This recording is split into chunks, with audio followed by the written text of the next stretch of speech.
अंतर्राष्ट्रीय हिंदू परिषद के नेता प्रवीण तोगड़िया शुक्रवार को 2 दिवसीय प्रवास पर गया पहुंचे। यहाँ पहुंचते ही उन्होंने विश्व प्रसिद्ध विष्णुपद मंदिर में भगवान विष्णु के चरण चिन्ह पर माथा टेक कर पूजा अर्चना की।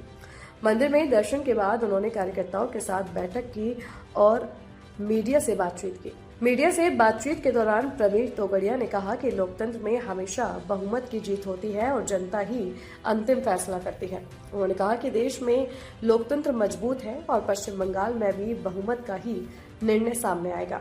उनके अनुसार वहां भी हिंदू समाज की जीत होगी। तोगड़िया ने कहा कि देश भर में अंतर्राष्ट्रीय हिंदू परिषद की ओर से एक व्यापक अभियान चलाया जा रहा है। इस अभियान का उद्देश्य हिंदू समाज को सुरक्षित और स्वस्थ बनाना है। उन्होंने बताया कि हिंदू घर सुरक्षित, हिंदू घर रोग मुक्त के नारे के साथ संगठन के कार्यकर्ता गांव-गांव और शहर-शहर में अभियान चला रहे हैं।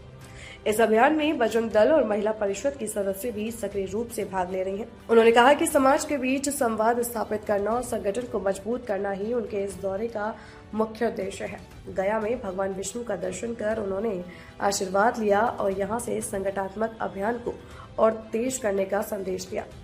अंतर्राष्ट्रीय हालात को लेकर पूछे गए सवाल पर तोगड़िया ने ईरान और इजरायल के बीच चल रहे तनाव पर भी टिप्पणी की है। उन्होंने कहा कि दोनों देशों के बीच लगातार हमले हो रहे हैं और वैश्विक स्तर पर तनाव का माहौल बना हुआ है। शंकराचार्य से जुड़े सवाल पर उन्होंने कहा कि शंकराचार्य सनातन धर्म के सर्वोच्च धर्मगुरुओं में से हैं और उनके बारे में टिप्पणी करने का अधिकार किसी को नहीं होना चाहिए। धर्मगुरुओं का सम्मान करना समाज की जिम्मेदारी है। वहीं देश के कई हिस्सों में कमर्शियल और घरेलू गैस सिलेंडर की किल्लत के सवाल पर उन्होंने कहा कि अंतर्राष्ट्रीय परिस्थितियों और युद्ध जैसे हालात के कारण ऐसी चर्चाएं सामने आ रही हैं। हालांकि उन्होंने यह भी कहा कि सरकार की ओर से किसी बड़े संकट से इनकार किया गया है, इसलिए लोगों को सरकार की बातों पर भरोसा करना चाहिए। गौरतलब है कि प्रवीण तोगड़िया का यह दौरा संगठनात्मक बैठकों और कार्यकर्ताओं से संवाद के लिहाज से महत्वपूर्ण माना जा रहा है। उनके कार्यक्रम को लेकर स्थानीय कार्यकर्ताओं में भी खासा उत्साह देखने को मिला। मुझे नहीं कहना है, पक्ष और विपक्ष निर्णय करे। मैं तो हिंदुओं की बात करता हूँ, चुनाव की बात नहीं करता हूँ। बंगाल में चुनाव होने वाला है, क्या लगता है? हिंदू ही जीतेगा। अब तो हिंदू ही आगे। लोकतंत्र है तो मेजोरिटी जीतती है। बंगाल में मेजोरिटी हिंदू है तो हिंदू ही जीतेगा। हाँ, हिंदू किस दल को जिताएगा वह तो बंगाल का हिंदू तय करेगा। सर, देश में विरोधी दल सिलेंडर को लेके, गैस सिलेंडर को लेके काफी आंदोलित है। जगह जगह खाड़ी युद्ध के कारण गैस सिलेंडर की चिंता तो है ही, क्योंकि हमारा 30% से ज्यादा खाना बनाने का गैस की सप्लाई वहां से आती है और वहां निरंतर फटाके फूट रहे हैं और अब तो एक दूसरे पर फटाके फूट रहे हैं। ईरान, सऊदी पर, दुबई पर आज तक तो दूसरों पर फूटते, तब एक दूसरे फटाके फूट रहे। तो फटाके फूटेंगे तो गैस का भी फटाका हो जाएगा। फिर भी सरकार तो विश्वास से कह रही है कि कोई कमी नहीं है। हमें सरकार पर विश्वास रखना चाहिए।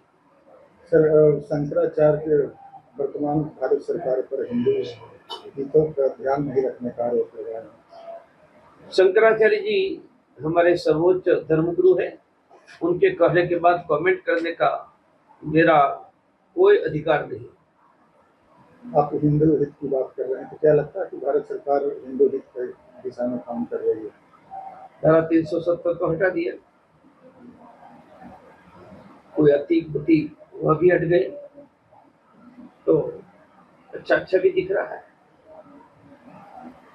और हमारे अमित भाई, नरेंद्र भाई दोनों अच्छा काम कर रहे हैं।